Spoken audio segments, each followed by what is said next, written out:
तीन दामाद की सास पार्ट 1। कावेरी जी के पति का देहांत हुए काफी वक्त हो गया था। कावेरी जी की 3 बेटियां थी, ईशा, मोहिनी और सुहाना।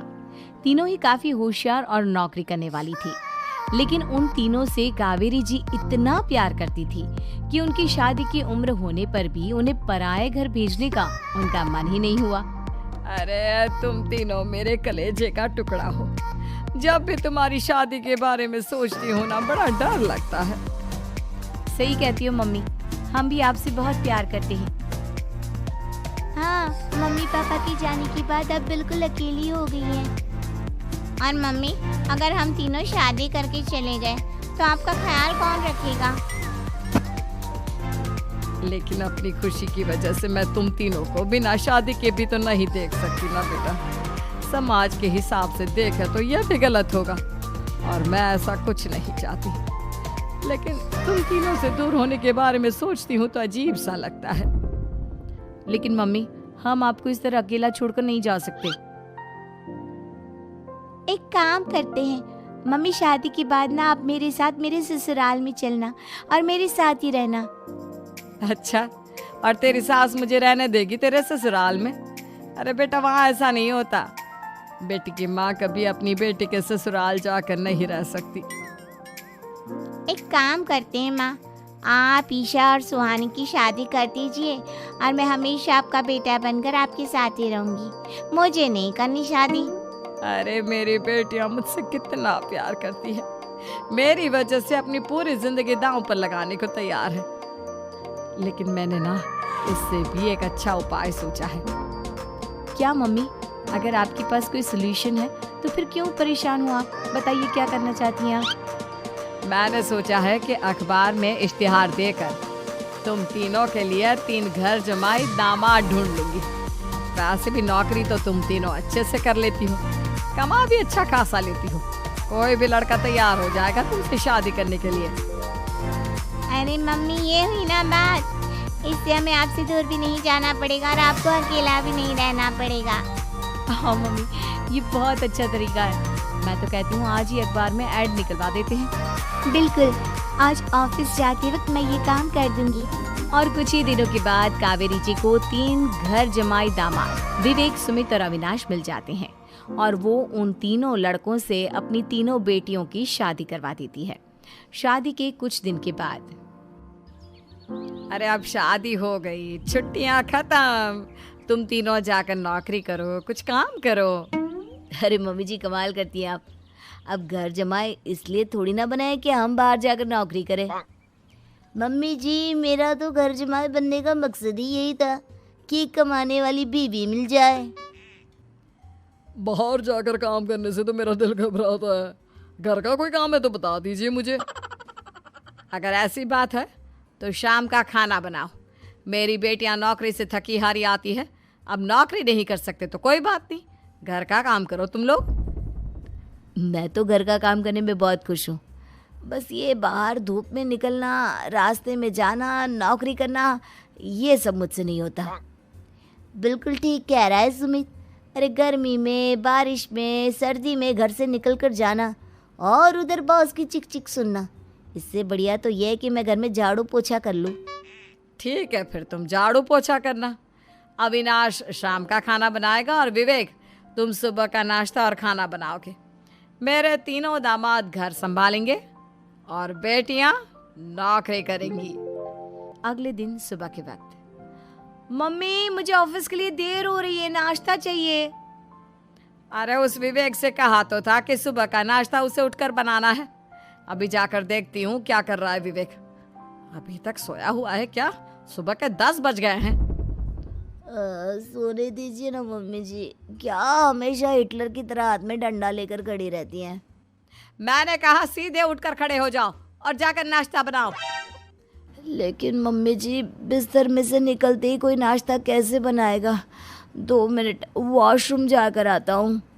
बिल्कुल नहीं, सीधे रसोई में पहुंचो, मेरी बेटी को ऑफिस जाने में देर हो रही है। कुछ देर के बाद, हे भगवान, दोपहर के 12 बजे हैं लेकिन घर इतना गंदा पड़ा है। सुमित से कहा था मैंने समय पर झाड़ू पोछा कर देना। सुमित, कहाँ हो तुम? क्या हुआ मम्मी जी, सुबह की चाय तो पीने दीजिए। आप भी हद करती हैं, चिल्लाती ही रहती है। ये सुबह की चाय है या दोपहर की चाय? अगर तुम 12 बजे उठकर सुबह की चाय पियोगे तो क्या शाम का खाना रात के 3 बजे खाओगे? मम्मी जी चिल्लाइए मत, बताइए बात क्या है। अरे 12 बज चुके हैं, अभी तक झाड़ू पोछा नहीं हुआ। घर में देखो कितनी गंदगी है।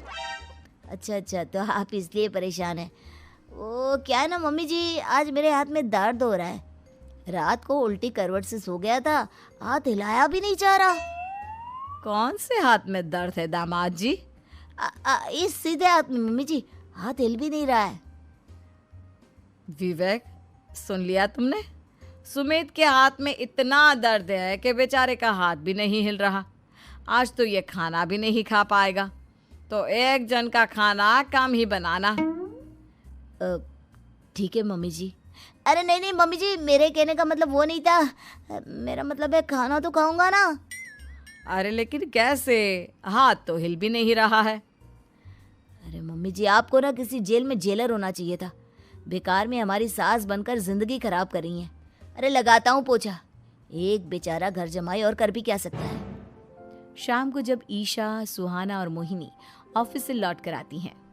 मम्मी, शाम के खाने में क्या बना है? अब ये तो तेरे पति को ही मालूम होगा ना बेटा, उसने ही खाने की जिम्मेदारी ली थी। लगता है मम्मी आपने ये घर जमाए वाला तरीका अपनाकर मुसीबत मोल ले ली है। आपके तीनों घर जमाए कितने आलसी हैं। मेरे वाले को देखो, दोपहर के 12 बजे सुबह की चाय पीता है और काम क्या करना चाहता था? घर का झाड़ू पोछा। मम्मी बता रही थी कि आज उसने घर का झाड़ू पोछा शाम के 5 बजे किया था।